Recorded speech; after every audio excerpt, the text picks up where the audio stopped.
We just saw Rosewater, and on this show I take my friends and we go see a movie, we review it in the car, and then we have a discussion. The review part is spoiler-free, so if you're on the fence and trying to decide if you want to see this movie, watch the first half, we won't spoil anything. If you've already seen the movie and just want to know everything we thought, or don't care, and, spoilers are not that big a deal to you, watch the whole thing, and we'll talk about all that. So, Rosewater it's a movie that Jon Stewart wrote and directed. It's the first movie he's written and directed. And it's a true story about a journalist who was detained in Iran after the protests in the 2009 elections there.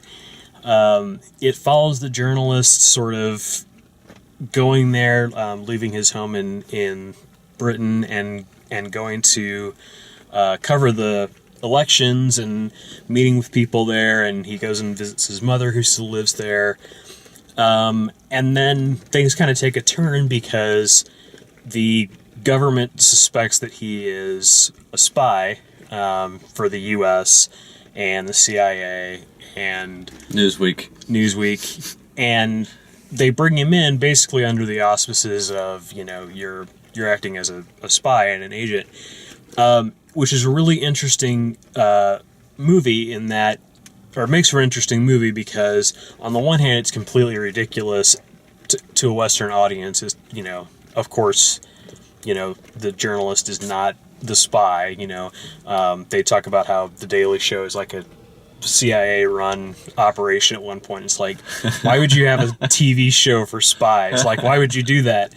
But the other side of that coin is that the CIA did exactly that in the 70s, right, and used journalists to it's mobilize. a little bit understandable their paranoia. Yeah, I mean that government is in place in a lot of ways because of what happened. And my wife actually was living in Iran when that all happened. She was like 2 years old. Wow. And her family had to flee and get out, leave all your stuff and get out. Whoa. But anyway, as far as the movie goes, it's very good. It's not like laugh a minute funny, and it's not over the top. Like, I expected it to be a little bit more violent than it is. It's really more of a psychological film than a torturous sort of incarceration kind of a thing.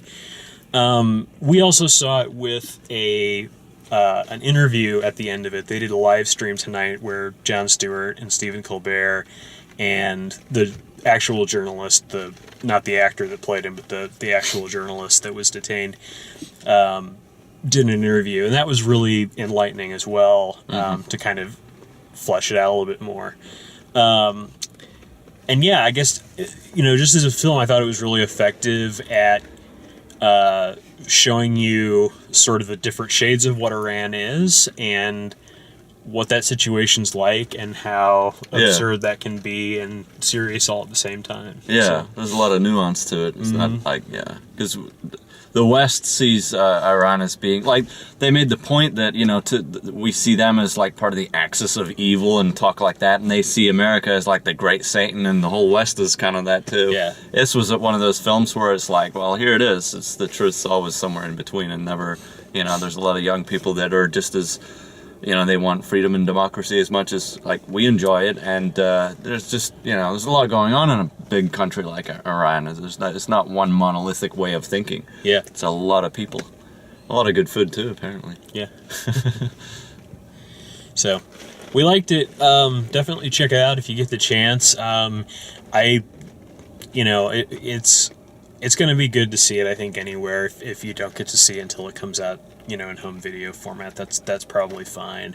I do think that the interviews and things at the end helped. There were some things that I didn't catch, and I'll get into spoilers here now. So, Rosewater, the actual name of the movie, is actually what they call the main person that's doing the interrogation, because he wears like this spritz of rosewater that the guy can smell on him, because he doesn't know any of the names of the guards or the torturers or any of that sort of thing.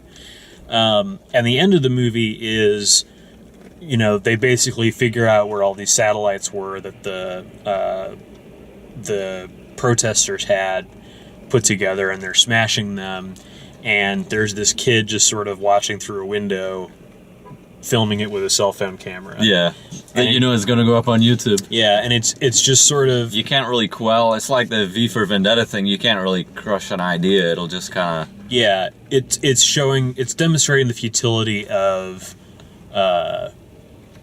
trying to, like, you know, with an iron fist completely, yeah. Like it's like that. playing whack-a-mole. It'll just pop up somewhere else. Yeah. And that there's so much, citizen journalism now. Yeah. Where, and if you're watching something like Vice News's coverage of Ferguson, like, I got to see, like, firsthand what it was like to be on the streets of Ferguson during some of those riots and stuff like that. And that's a really eye-opening thing. That it is, yeah. Anybody can do that. There's more citizen journalists than journalists now. Yeah. For better and worse, and and then things like this for better, because there's just more eyes on the street, and you can get a much clearer picture of what's going on. Yeah. So this to me, this is like one of those films that it's more than like a film. I mean, as a film, it's done pretty well. It's kind of like a very almost like cinema verite kind of fashion, where there's nothing's really over the top at all. It feels natural. The performances are very good, very natural. The interrogator guy, Rosewater, he was great. Whoever played him, and just very enjoyable. But like, it's one of those films where the story itself is like, this is why you could watch it. You could watch this on an iPad. You could watch it on a cinema. You could watch it on a TV. Either way, it's really about the story, this film. Yeah. And it's that kind of a really recent story. It's like, it's got a bit of a historic feel to it, but it's 2009, is not that long ago. Yeah, exactly. And if I can say one slightly negative thing, which is not really a negative, it's just that, if you're going to compare it to something like a Nelson Mandela type imprisonment, then it won't feel very epic. Because it missed kind of a bit of a sense of epicness, but when you think of the larger cultural stuff going on, it really is kind of epic what they're trying to say. It's just in idea form, I think, and so yeah. Well, and the idea that humor is what gets him through. I think this is about as big of a story as you could tell and still really get that. Or if you're in prison for 3 years, it'd kind of be hard to buy that he was able to keep himself entertained enough to make it through it. So. But yeah, it's a good film. Definitely go check it out if you get the chance. Yeah, definitely. And if you like the way we do these, please like the review, subscribe, check out all the written and video reviews at dalemaxfield.com. Thanks for watching. Thanks.